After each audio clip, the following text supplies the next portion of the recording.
तो श्री सूत जी महाराज से शमनक आदि ऋषि पूछे कि हे सूत जी महाराज, आप हमारे वास्ते अब कृपा करके बताइए कि शिवलिंग का पूजन विधान क्या है, उसका पूजन कैसे करना चाहिए, किस प्रकार करना चाहिए। श्री सूत जी महाराज कह ऋषियों, ऐसे तो हमारे गुरु जी महर्षि वेदव्यास जी शिवलिंग पूजन का शास्त्रोक्त विधान भी बताए हैं, किंतु भगवान महादेव जो हैं वो भी भाव प्रधान देवता हैं। भगवान महादेव चाउर चारी जो फूल धतूर के बेल के पाती आनी चढ़ाए, गाल बजाई के बोला जो हर हर, महादेव दुनि जोर लगावे, तीन ही महाफल देत सदा शिव, सहज ही मुक्ति और भुक्ति सो पावे, बड़ भागी नर नारी सोई जो, शंभ सदा शिव के गुण गाए।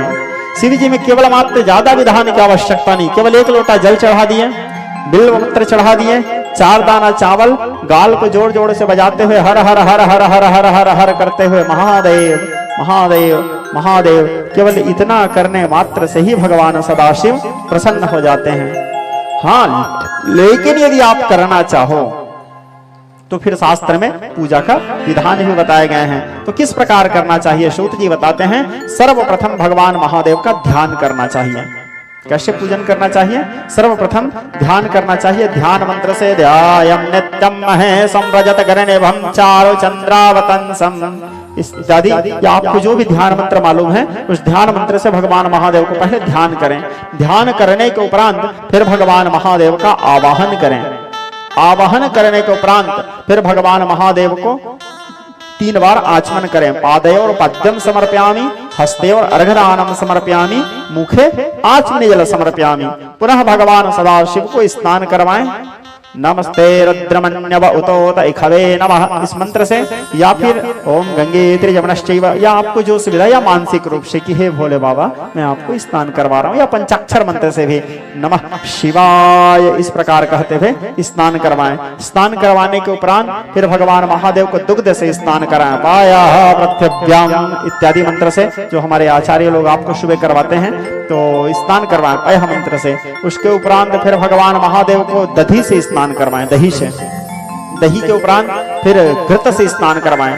घृत के उपरांत मधु से स्नान करवाएं। मधु अर्थात मदरस से, मदरस से स्नान कराएं। मदरस से स्नान करवाने के उपरांत फिर शर्करा अर्थात शक्कर से स्नान करवाएं। शक्कर से स्नान कराने के उपरांत पंचामृत से भगवान शिव को स्नान करवाएं। पंचामृत से स्नान कराने के उपरांत शुद्ध जल से स्नान करवाएं। यदि आपके पास गंगा जल उपलब्ध है, या फिर नर्मदा जी का जल है, या फिर हमारे महानदी जी का जल है, या फिर शुद्ध जल बोरिंग का या बोर का जल से भी आप स्नान करवा सकते हैं। शुद्ध जल से स्नान कराने के ऊपर गंध से स्नान कराएं। गंध यानी अष्टगंध है, अष्टराग है, नहीं हो तो फिर हल्दी को घोल करके भी उससे भगवान महादेव का स्नान करवाएं। तो स्नान गंध से स्नान कराने के उपरांत पुनः शुद्ध जल से स्नान कराएं। शुद्ध जल से स्नान कराने के उपरांत फिर भगवान महादेव का महाअभिषेक करें।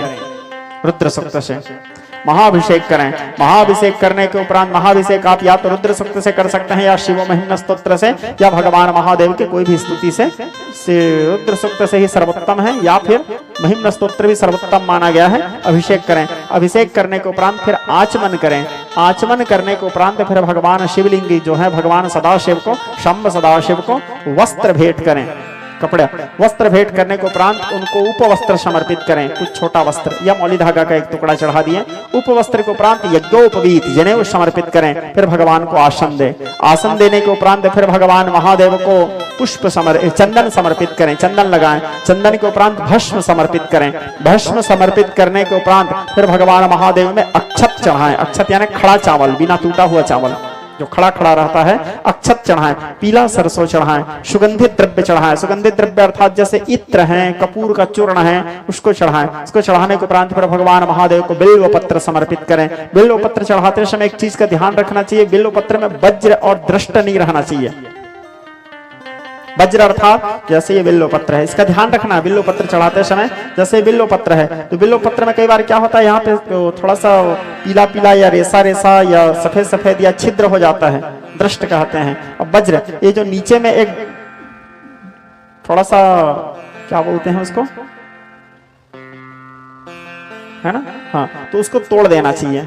ठीक है, और तोड़ने के बाद ही उसको भगवान महादेव को, वो भी चढ़ाना कैसे चाहिए, कुछ लोग ऐसे चढ़ा देते हैं। उसको चढ़ाते समय इस प्रकार चढ़ा, जैसे बिल्व है।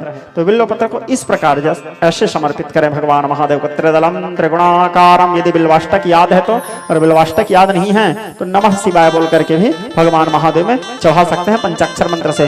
बिल्व पत्र चढ़ाने के बाद शमी पत्र चढ़ाएं। शमी पत्र तो जानते हैं ना, शमी पत्र चढ़ाएं। शमी पत्र चढ़ाने के उपरांत दुर्वा चढ़ाएं। दुर्वा चढ़ाने के उपरांत फिर भगवान महादेव को मौली श्री पुष्प चढ़ाएं। फिर धतूरा के पुष्प, जैसे महादेव को धतूरा के पुष्प बड़े प्रिय हैं, उसे चढ़ाएं। धतूरा दो प्रकार से आता है, एक सफेद धतूरा आता है, एक श्याम धतूरा आता है, दोनों भगवान महादेव को प्रिय है। धतूरा चढ़ाएं। फिर कणेर के पुष्प चढ़ाएं। कणेर के पुष्प भी 3 प्रकार से आता है, एक श्वेत कणेर, एक पीला कणेर और एक हल्का से बंदन कलर ऑरेंज कलर रहता है, वो यदि है तो तीनों चढ़ाए। जिसमें श्वेत कणेर भगवान महादेव को बड़ा प्रिय है, और भगवान महादेव को पलाश का पुष्प बहुत ज्यादा प्रिय है। लेकिन पलाश पुष्प हमेशा नहीं मिलता, ये बसंत ऋतु में ही मिलता है, अभी मिल रहा है, ठीक है। तो बसंत ऋतु में मिलता है तो भगवान महादेव को पलाश के पुष्प समर्पित करें। पलाश के पुष्प समर्पित करने के बाद नील कमल, श्वेत कमल या लाल कमल, और नहीं तो जो नॉर्मल गुलाबी कमल है वो भी भगवान महादेव को समर्पित करें। कमल समर्पित करने के उपरांत फिर जैसे फुड़हर का पुष्प है, फुड़हर मतलब ये, इसको फुड़हर पुष्प बोलते हैं, इसको आंख पुष्प भी बोलते हैं। ये भी 2 प्रकार से आता है, एक श्याम में आता है, एक श्वेत में आता है, गौर में। दोनों भगवान शिव को प्रिय है, श्वेत ज्यादा प्रिय है। तो भगवान महादेव को फुड़हर के पुष्प समर्पित करें। फुड़हर के पुष्प आदि समर्पित करने के बाद फिर भगवान महादेव को भोग लगाएं। नैवेद्य खीर भगवान महादेव को बड़ा प्रिय है, तो नहीं हो पा रहा है तो आपसे जो भी उपलब्ध है भोग लगाएं। भोग लगाने के उपरांत आचमन करें। आचमन करने के उपरांत फिर तांबुल चढ़ाएं। तांबुल यानी पान। पान चढ़ाने के उपरांत फिर ऋतु फल चढ़ाएं। ऋतु फल जैसे केला है, सेब फल है, या उस सीजन में जो भी फल मिल रहा है, जैसे केंदू अभी मिल रहा है। कल हमारे एक जने भक्त हमारे लिए केंदू लेके आया था, ठीक है। तो अभी वो भी आएगा शायद, क्या बोलते हैं, जामुन अभी तो आएगा, क्या चार भी आएगा। तो ऋतु फल में सब आता है, सीता अभी नहीं आएगा, है ना। हाँ, तो जो भी ऋतु फल है वो ऋतु फल भगवान, आम आएगा, आम, ठीक है।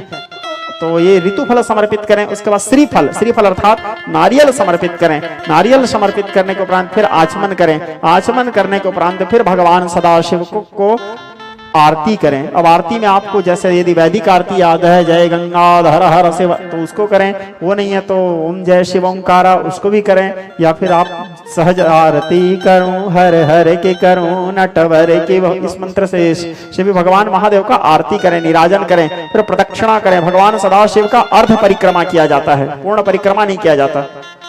किसका किसका कितना परिक्रमा करना चाहिए भी हमारे सदग्रंथों में बताते हैं। जैसे भगवान सदाशिव का अर्ध परिक्रमा करें। नारायण जी का 4 बार परिक्रमा करें। कई लोग नारायण जी में 3 बार परिक्रमा करते हैं, 4 बार परिक्रमा करना चाहिए नारायण जी का, है ना। सूर्य जी का 5 बार करना चाहिए, देवी का 3 बार, ऐसे अनेक प्रकार से बात है अलग अलग ग्रंथों में। तो शिव जी का अर्ध परिक्रमा करें, नारायण जी का 4 परिक्रमा करें। अर्ध परिक्रमा करने, शिव मंदिर को भी पूरा गोल नहीं घूमना चाहिए, क्यों? क्योंकि जलहरी जाता है, और यदि हम पूरा गोल घूमेंगे तो उसको लांघ के जाएंगे। शिव जी का जो जल बह रहा है, आप लोग बढ़िया बैरिकेड लगा दिए, मैं सुबह गया था तो अर्ध परिक्रमा करें। अर्ध परिक्रमा करने के उपरांत फिर भगवान महादेव को कपूर जला करके कपूर समर्पित करें। उसके बाद फिर भगवान महादेव के सामने मंत्र पुष्पांजलि का पाठ करें, और नहीं है तो पुष्प चढ़ाएं भगवान महादेव को। फिर क्षमा याचना करें। क्षमा याचना करके जो अपने मनोकामना है उसको भगवान से कहें। और यदि मनोकामना नहीं है तो आप बोलिए कि हे प्रभु, मेरे को आपसे कुछ नहीं चाहिए, मेरे को आप चाहिए। और ऐसे बोलने वाले भक्त लोग भगवान महादेव को सबसे ज्यादा प्रिय होते हैं, ठीक है। कैसे बोलने वाले?